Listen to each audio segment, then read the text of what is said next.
Pour les habitants de ce village isolé, se rendre au magasin le plus proche correspond à des heures de marche à travers des montagnes escarpées et la traversée de rivières dangereuses.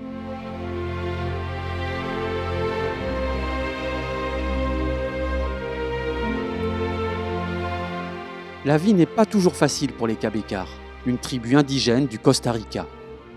Il s'agit d'un groupe en grande partie non encore atteint par l'église adventiste du 7e jour.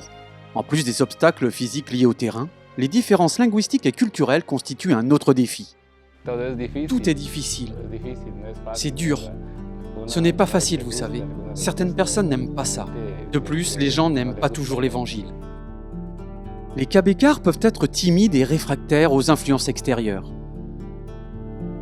Arsenio est l'un des rares Cabécars adventistes. Il a entendu parler du message adventiste par un prédicateur laïque en visite dans son village et a été baptisé. Récemment, Arsenio, devenu un pionnier de la mission mondiale, travaille à la création d'une nouvelle congrégation de croyants au sein de son propre peuple. Arsenio est encadré par Alvaro, un pasteur qui appartient à la tribu des Bribri, un groupe indigène apparenté. Alvaro est le pasteur de l'église adventiste la plus proche, mais qui se trouve à plusieurs heures de route.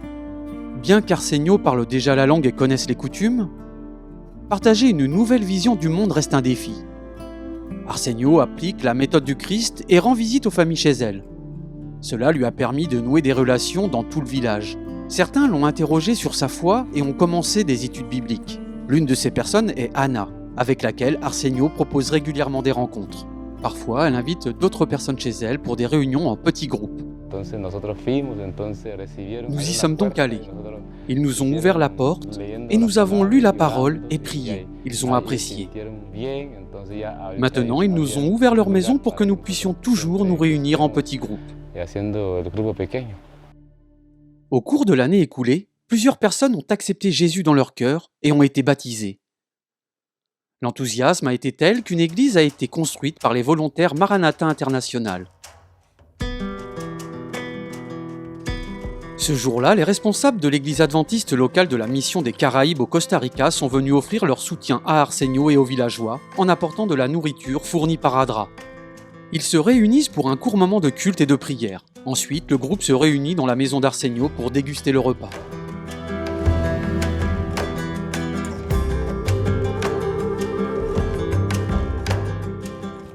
Près de l'autre moitié du pays, Melvin est étudiant à l'Université d'Amérique centrale. Et comme Arsenio, Melvin est devenu adventiste grâce à un prédicateur laïque qui s'est rendu dans son village. Lorsque le message de l'évangile est arrivé dans notre village, il était différent.